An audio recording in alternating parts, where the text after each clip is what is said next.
নমস্কার বন্ধুরা, আমি ঐশিক। আমি কমলিকা। আমরা আবার চলে এসেছি কিংডম অফ ঐশিকের তরফ থেকে নতুন আরেকটা ব্লগ নিয়ে।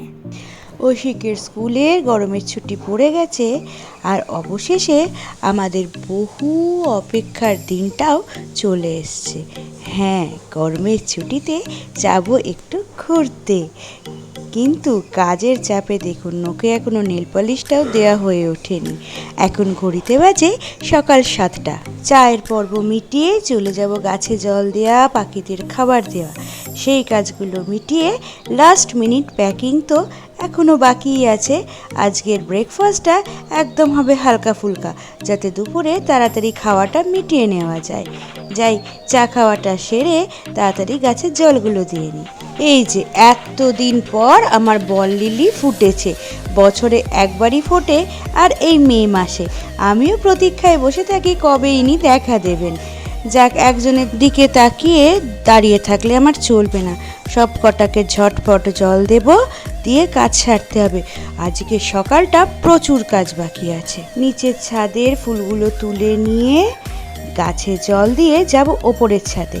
আর ঐশিককে কাজ দিয়ে এসেছি সমস্ত বই খাতা তুলে গুছিয়ে একদম ঘর পরিপাটি করে ফেলতে। ফুল এসছে, এই গাছটায় খুব ফুল আসে, এত সুন্দর মানে চাপা গাছটা, কিন্তু এক ফোঁটা গন্ধ নেই। জানি না, বলে তো সাদা ফুলের খুব গন্ধ হয়। এই আমার মাথা ছাড়িয়ে গেছে গাছটা। সাদা ফুলের খুব গন্ধ হয়, কিন্তু কোনো গন্ধ নেই, এক টুকরো গন্ধ নেই। ওপরের ছাদের জল দেওয়া কমপ্লিট। এবার চলে যাব নিচের কাজে।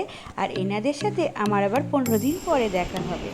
ব্রেকফাস্ট কমপ্লিট করে নিয়ে লাস্ট মিনিট প্যাকিংয়ে হাত দিয়েছি। আর কোনো শীতের জায়গায় বেড়াতে যাওয়া মানে ঝক্কি দ্বিগুণ। একরকম জামা কাপড়ে তো চলবে না, আবার চাই উলেন। আর এই উলের জামা কাপড় নিতে গিয়ে ব্যাস ব্যাগগুলো মোটা মোটা হয়ে ফুলে ওঠে। যাচ্ছি পাহাড়ে যখন, ছাতা তো নিতেই হবে। পাহাড়ে তো যখন তখন বৃষ্টি নামবে, তাই নিয়ে নিলাম ছাতা। আর ভাবছেন তো যে প্লাস্টিকের মধ্যে করে জামা কাপড় নেওয়ার কি হলো? তারও একটা কারণ আছে। আমাদের যে 10 দিনের ট্যুর, তাতে গাড়ির মাথায় থাকবে সমস্ত লাগেজ।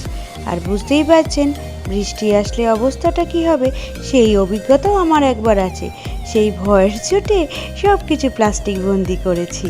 নিয়ে নিলাম একটা এক্সটেনশন কর্ড। এটা বাইরে গিয়ে ভীষণ কাজে লাগে মাঝে মাঝে, তখন আর উপায় থাকে না, তাই এইবারে আগেই ব্যাগ প্যাক করেছি। বেল্টগুলোকে মনে করে ঢুকালাম। সব তো পায়জামা পরে ট্রেনে উঠবে, তারপর ওইখানে গিয়ে যখন জিন্স পরবে তখন বেল্ট কই। তাই এই ছোটোখাটো জিনিসগুলো লাস্ট মিনিটে খুব মনে করে করে ঢোকাতে হয়। ব্যাস মোটামুটি আমি রেডি। আর রাতের খাবার ঢুকবে, সেটা আগে লাঞ্চ সেরে দুপুরবেলা রান্না করব তবে। আর একটু চা খাবো মাঝে মাঝে, সেই চায়ের সরঞ্জামটাও তুলতে হবে। আমাদের হয়েছে 3টে প্যাক। এই দেখুন, বলতে বলতেই চায়ের পাউচগুলো পড়ে আছে এইখানে। এইগুলোকে এবার ঢুকিয়ে নেব। আর এই সেই সেফটি পিন কিনে নিয়ে এসেছি এইবারে, কিন্তু দেখুন এখনও আমার নোকে নেল পালিশ লাগানোর টাইম হয়ে ওঠেনি। জানি না যাওয়ার আগে হয়ে উঠবে কি না। চলুন দেখা যাক। এখন ঘড়িতে বাজে বিকেল 4:30। এই দেখুন বেড়াতে যাচ্ছি আমরা। নীল খানিকটা নেচে নিয়েছে। আমার বাবা আর নীল আমাদের সাথে যাচ্ছে ব্যান্ডেল পর্যন্ত আমাদের ছাড়তে। কি যে মজা হবে ভাবলেই বেশ ভালো লাগছে। তো আমরা রেডি, এখন নিচে যাব। আমরা যাচ্ছি ব্যান্ডেল অবধি ড্রপ করতে। আমরা এখন নিচে যাব। মা থাকলো বাড়িতে, আর আমরা এখন যাব। আর বাবা আর নীল যাচ্ছে আমাদের সাথে ছাড়তে। চুলের চুলটা ঠিক করে যাচ্ছে। এবার বল। চলো। আজকে টোটোকে ফোন করে ডেকে নিয়ে এসছে নীল নিজেই। এবারে মালপত্র তোলা হচ্ছে, যাব নৈহাটি স্টেশন। আর নৈহাটি স্টেশনে আসবে আমাদের বন্ধুরা। ওরা থাকে কাঁচরাপাড়ায়, পরিচয় তো আগের বছরই হয়ে গেছে। আমরা নৈহাটি স্টেশনে এসে পৌঁছে গেছি, আর বাবা গেছে টিকিট কাটতে। রেডি, দাদান গেছে টিকিট কাটতে, টিকিটটা কেটে নিয়ে আসবে। এই আমাদের লাগেজ, 1 নম্বর, 2 নম্বর, 3 নম্বর। নীল কিন্তু একটা প্ল্যান করেই রেখে দিয়েছে, একটা সেলফি তুলবে আর সেটা চিপকে দেবে। যাতে মনে হয় ও আমাদের সাথে যাচ্ছে বেড়াতে এবং সকল বন্ধুদের কনফিউজড করবে। এইসব ছোট ছোট দুষ্টু বুদ্ধিতে মাথা রয়েছে এদের সবসময় ঠাসা। আহা রে, আমার বরমশাই কুলি হয়ে গেছে। দেখো, ইনি এখনই হাঁপাচ্ছেন, আমাদের ছাড়তে চলেছেন এবারে। যে আমার নিজস্ব কুলি আসছে এবারে। যাক, আমরা পৌঁছে গেছি প্যান্ডেলে আর আমার বন্ধুরা হাজির। এই ছেড়ে দেবে, যা উঠে পড়ো।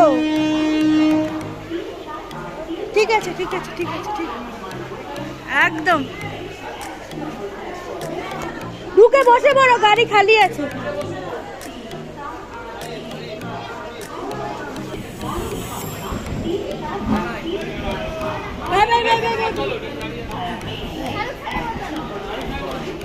শাহরুখ খানের মতো। প্যান্ডেল নৈহাটি লোকাল ছেড়ে দিয়েছে, নীল আর বাবা আবার নৈহাটি ফিরে গেছে আর আমরা হাওড়া যাব। তাই ব্যান্ডেল হাওড়া ধরার জন্যে যাব অন্য প্ল্যাটফর্মে। আর এই দেখুন কাণ্ড, আমরা সবাই উঠে এসেছি চলমান সিঁড়ি দিয়ে। মন রয়ে গেছে ভয়ের ঠেলায়, ও আর উঠতেই পারছে না। এইসব ছোট ছোট মজার ঘটনা ছাড়া কি আর ভ্রমণ জমে? সবে তো শুরু, এখনো কত কিছু যে অপেক্ষা করছে আমাদের জন্য। এই যা, আপনাদের তো বলাই হয়নি আমরা যাচ্ছি কোথায়। বলবো, সাথেও নিয়ে যাচ্ছি, চলুন ঘুরেই আসি। গরমের ছুটিতে গরমের হাত থেকে বাঁচতে যাচ্ছি পাহাড়ে। কোন পাহাড়ে বলবো তো, এত তাড়া কিসে, আগে ট্রেনটা আসুক। পৌঁছে গেছি হাওড়া স্টেশন, আর এই সেই বড় বড় পাখা আর এই প্লাস্টিক পেতে ফেলেছি। আমরা এখন কিছুক্ষণ অপেক্ষা করব, ট্রেন এখন প্ল্যাটফর্মে দিতে দেরি আছে আর খিদেও পেয়েছে। ঘড়িতে এখন বাজে 7:30, তাই একটুখানি সন্ধ্যের জলখাবার খেয়ে নেব। আর এই প্লাস্টিকটা আমাদের সেই ছোট্টবেলায় যখন বাচ্চাগুলো স্কুলে যেত আর আমরা মায়েরা এই প্লাস্টিকে বসে বসে আড্ডা দিতাম স্কুলের সামনে, সেই সময়কার প্লাস্টিক। প্রত্যেক বছর যখন বেড়াতে যাই এই একবার করে এটাকে নিয়ে আসে আর পুরনো স্মৃতি পুনরুজ্জীবিত হয়ে যায়। চলুন আগে একটু খাওয়া দাওয়া সারি। আর এই দেখুন সেই হাওড়ার বড় ঘড়ি, যেটার তলায় আমরা আজকে বসেছি। যতবার হাওড়া আসি আর এই ঘড়ির দিকে তাকাই, আমি আমার ছোটোবেলায় ফিরে যাই। বাবার সাথে যখনই বেড়াতে আসতাম আর এই ঘড়িটার তলায় বসতাম চেয়ারগুলোতে। এখন আর চেয়ারগুলো ফাঁকা পাই না। এখন যখন আসি সেই ছোটোবেলার দিনগুলোকে খুব মিস করি, আর ওই বাবার হাত ধরে বেড়াতে যাওয়াটাও। তাই আমিও ঐশিককে বলি, ছোটোবেলাটা খুব সুন্দর করে উপভোগ করে নে, কখন যে দুম করে বড় হয়ে যাবি তখন হাজার চাইলেও আর ফিরে আসতে পারবি না সেই দিনগুলোয়। ট্রেন দিয়ে দিয়েছে প্ল্যাটফর্মে আর আমরাও ছোট্ট করে একটা নাস্তা সেরে নিয়েছি আর জল কিনেও ঠিক করে ভরে নিয়েছি। এবার যাব সেই প্ল্যাটফর্মের দিকে। আমাদের ট্রেন ছাড়বে 9:55 আর ঠিক আধ ঘন্টা আগে প্ল্যাটফর্মে ট্রেন দিয়ে দিয়েছে। আমরা এবার যাচ্ছি ট্রেনে উঠবো বলে। আমাদের ট্রেন হলো হাওড়া কালকা নেতাজি এক্সপ্রেস। ঠিক ধরেছেন, যাব আমরা হিমাচলে। এইবারের গরমের ছুটি আমরা কিছুটা সময় কাটাবো হিমাচল প্রদেশে। আমি এত জায়গায় ছোট থেকে ঘুরতে গেছি, কিন্তু হ্যাঁ, হিমাচল প্রদেশটা আমার কোনো দিন যাওয়াই হয়নি। বলা যেতে পারে ওই রাজ্যে পাই রাখিনি। তাই তো এই ট্যুরটা নিয়ে আমি ভীষণভাবেই এক্সাইটেড। আর হ্যাঁ, হিমাচল প্রদেশের কোথায় যাচ্ছি সেইটা নিয়ে আসছি পরের ব্লগে। আজকের ব্লগটা তাহলে এই পর্যন্তই থাক বন্ধুরা। আপনারা ভালো থাকবেন আর খুব খুব খুব তাড়াতাড়ি আসছি নতুন আর একটা ব্লগ নিয়ে। সেইখানে জানাবো আমরা হিমাচল প্রদেশের কোন দিকটা যাচ্ছি এইবারের ছুটিতে বেড়াতে। সাথে কিন্তু থাকবেন, আপনারাও কিন্তু যাচ্ছেন।